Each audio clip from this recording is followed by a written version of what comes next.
Hello બાળકો, smart એજ્યુકેશનમાં તમારું સ્વાગત છે। આજે આપણે જોઈશું ધોરણ 10ના ચેપ્ટર સંભાવનાનો સ્વાધ્યાય 14.1નો ક્વેશ્ચન નંબર 18। આપણે રકમ વાંચીએ પહેલાં। એક ખોખામાં 1 થી 19 સુધીની સંખ્યાઓ લખેલી 90 ગોળ તકતીઓ છે। કેટલા છે? 1 થી 90 સુધીની સંખ્યા છે। જો ખોખામાંથી એક ગોળ તકતી યાદચ્છિક રીતે કાઢવામાં આવે તો તેના પર પહેલું 2 અંકની સંખ્યા હોય, બીજું પૂર્ણ વર્ગ સંખ્યા હોય અને ત્રીજું 5 વડે ભાગી શકાય તેવી વિભાજ્ય સંખ્યા હોય તેની સંભાવના શોધવાની છે। આપણે 3 સંભાવનાઓ શોધવાની છે। સૌથી પ્રથમ આપણને કુલ પરિણામથી આપણે દાખલાની શરૂઆત કરીશું। તો આપણે કુલ પરિણામ લખી દઈએ। કુલ પરિણામ આપણને કેટલા મળ્યા બાળકો? આપણી પાસે છે 1 થી 19 સુધીની સંખ્યા લખેલી એક ગોળ તકતી, એટલે આપણને 90 કુલ પરિણામ મળશે। હવે આપણે પહેલી સંભાવના જોઈએ, લખીએ ઘટના એ। ઘટના એ શું છે બાળકો? 2 અંકની સંખ્યા। 2 અંકની સંખ્યા।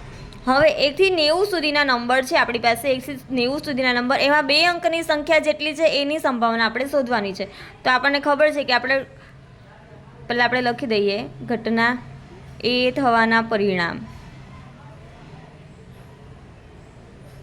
આપણને ખબર છે આપણા કુલ અંક કેટલા છે? 90 છે।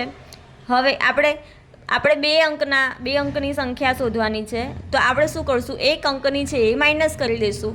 આપણે 2 અંકની ગણવા તો ન બેસીએ, તો એના કરતાં આપણે 1 અંકની છે એટલી માઇનસ કરી દઈશું। તો 1 અંકમાં કેટલા આવે? 1 થી 9 સુધી આવે। 10 થી 2 અંક થઈ જાય। તો આપણે શું કરશું? 1 થી 9 એટલે 9 અંક આપણે શું કરી દઈશું? કટ કરી દઈશું। એટલે 90માંથી 9 ગયા તો આવશે 81। એટલે આપણે એ થવાના પરિણામ કેટલા મળશે આપણને? 81।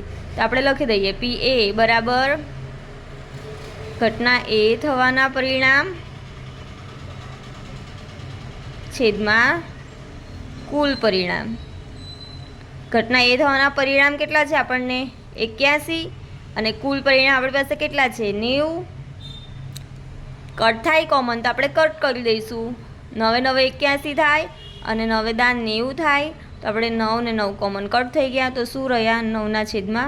તો આપણને પી એ બરાબર શું મળ્યું? 9/10। હવે આપણે બીજી સંભાવના જોઈએ, પૂર્ણ વર્ગ સંખ્યા હોય। શું કીધું છે? પૂર્ણ વર્ગ સંખ્યા। તો આપણે અહીંયા લખીએ ઘટના બી બરાબર પૂર્ણ વર્ગ સંખ્યા। તો આપણે લખીએ ઘટના બી થવાના પરિણામ બરાબર કયા પૂર્ણ વર્ગ સંખ્યા છે બાળકો? એક તો 1નો વર્ગ તો 1 જ આવે, પછી 2નો વર્ગ 4, 3નો વર્ગ 9, 4નો વર્ગ 16, 5નો વર્ગ 25, 6નો વર્ગ 36, 7નો વર્ગ 49, 8નો વર્ગ 8 × 8 = 64, 9 9 81 અને 9 દાન 9 9 81 અને 10 × 10 કેટલા થાય? 100 થાય। જે આપણે વધી જાય, આપણે ખાલી 90 સુધીની અંદરના નંબર્સ લેવાના છે। તો આપણે ગણી લઈએ કેટલા થશે? 1 2 3 4 5 6 7 8। તો આ કેટલા થયા બાળકો? 8। આપણે 1નો વર્ગ તો લખવાનું ભૂલી જ ગયા હતા, તો આપણે અહીંયા લખી દઈએ 1નો વર્ગ 1। તો આપણા ટોટલ થશે 9। આપણે 1થી શરૂઆત કરવાની હોય, 1 2 3 4। તો 1નો વર્ગ આપણે લખતા ભૂલી ગયા હતા, આપણે એનું કરેક્શન કરી લઈશું। હવે આપણે અહીંયા લખીએ ઘટના બી થવાના પરિણામ। તો પી બી બરાબર ઘટના બી થવાના પરિણામ છેદમાં કુલ પરિણામ। આપણને ઘટના બી થવાના પરિણામ કેટલા મળ્યા બાળકો? 9 અને કુલ પરિણામ કેટલા આવશે? 90। તો જે કોમન થાય તે કટ કરી દઈએ। 9 × 9 9 દા 90, તો 1/10। તો પી બી બરાબર શું થશે? 1/10। હવે આપણે ઘટના સી જોઈશું। ઘટના સી શું છે બાળકો? ઘટના સી છે 5 વડે વિભાજ્ય સંખ્યા। 5 વડે વિભાજ્ય સંખ્યા।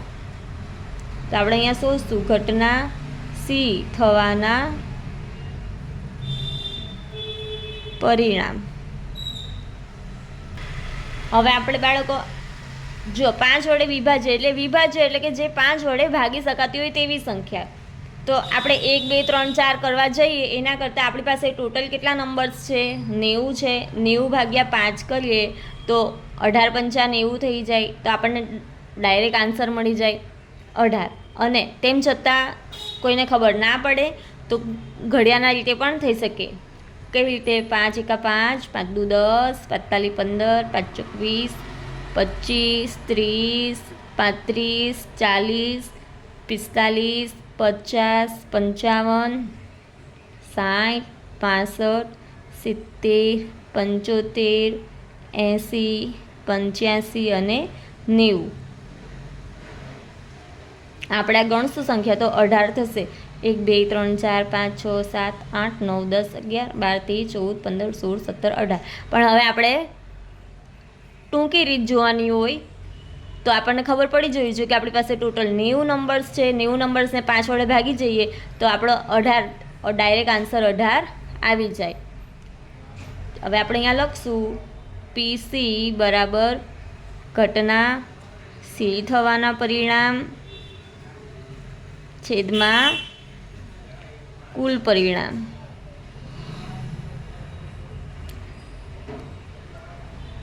આપણા ઘટના સી થવાના પરિણામ કેટલા મળ્યા? 18 અને કુલ પરિણામ છે 90. તો કેટલા આવશે? 18 પંચા 90. તો 1/5. તો PC બરાબર 1/5 જવાબ આવશે. હવે આપણે આગળનો દાખલો જોઈએ. Question number 19. એક બાળક પાસે એક એવો પાસો છે જેની 6 સપાટીઓ નીચે આપેલા અક્ષરો બતાવે છે. આ એક પાસો છે જેની આ સપાટી પર આ આલ્ફાબેટ લખેલા છે. તો આ પાસાને એકવાર ઉછાળવામાં આવે છે તો પાસા પર પહેલું A મળે, બીજું D મળે તેની સંભાવના શોધવાની. સાવ ઇઝી છે બાળકો આ સમ. પહેલાં A મળે તેની સંભાવના શોધવાની છે ને પછી D મળે તેની સંભાવના શોધવાની છે. તો આપણે લખી દઈએ. સૌપ્રથમ કુલ પરિણામથી ચાલુ કરશું. કુલ પરિણામ આપણી પાસે કેટલી સપાટીઓ છે બાળકો? 6 છે. એટલે કુલ પરિણામ કેટલા થશે? 6 થશે. તો આપણે લખીએ ઘટના A બરાબર A મળે. તો આપણે અહીંયા લખશું ઘટના A થવાના પરિણામ. આપણી પાસે A કેટલા છે બાળકો? 1 છે અને 2 છે. એટલે આપણને કેટલા પરિણામ મળશે? 2. તો આપણે અહીંયા લખી દઈશું PA બરાબર ઘટના A થવાના પરિણામ છેદમાં કુલ પરિણામ.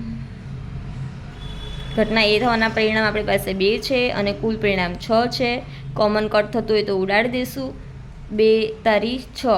તો ઉપર 1 વધે અને નીચે 3 રહેશે. હવે આપણે ઘટના B જોઈશું. શું છે? D મળે તેની સંભાવના. D મળે તો આપણે લખી દઈશું ઘટના B થવાના પરિણામ કેટલા મળશે બાળકો? D આપણી પાસે કેટલા છે? 1 જ છે તો 1 જ મળશે. તો અહીંયા લખી દઈશું PB બરાબર ઘટના B થવાના પરિણામ છેદમાં કુલ પરિણામ. ઘટના B થવાના પરિણામ આપણી પાસે 1 છે અને કુલ પરિણામ આપણી પાસે 6 છે. તો આપણો PB શું આવશે? 1/6. હવે આપણે જોઈએ દાખલા નંબર 20. રકમ વાંચીએ. ધારો કે એક પાસાને તમે યાદચ્છિક રીતે આપેલા આકૃતિમાં બતાવ્યા પ્રમાણે લંબચોરસ ક્ષેત્ર પર ફેંકો છો તો તે 1 મીટર વ્યાસના વર્તુળની અંદર પડશે તેની સંભાવના કેટલી? આપણને આમાં સંભાવના શોધવાની છે. આ લંબચોરસ આપ્યું છે. આકૃતિમાં થોડુંક ચોરસ દોરાયું છે પણ આ લંબચોરસ છે. આપણે આ ફરીથી દોરી દઈશું.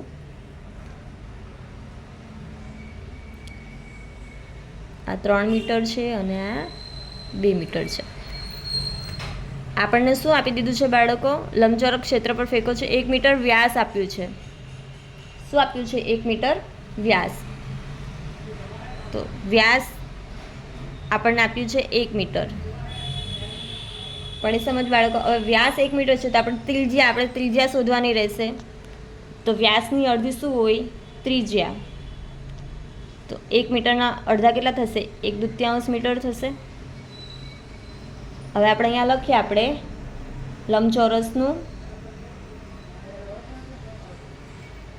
આપણને લંબચોરસ ક્ષેત્રફળ, લંબચોરસ આપેલું છે ક્ષેત્ર, એટલે આપણે લંબચોરસનું ક્ષેત્રફળ શોધશું. લંબચોરસના ક્ષેત્રફળનું સૂત્ર છે લંબાઈ ગુણ્યા પહોળાઈ. આપણી પાસે લંબાઈ કેટલી આપી છે? 3 ગુણ્યા 2, તો 3 દુ 6 મીટર સ્ક્વેર. આપણને શું મળશે?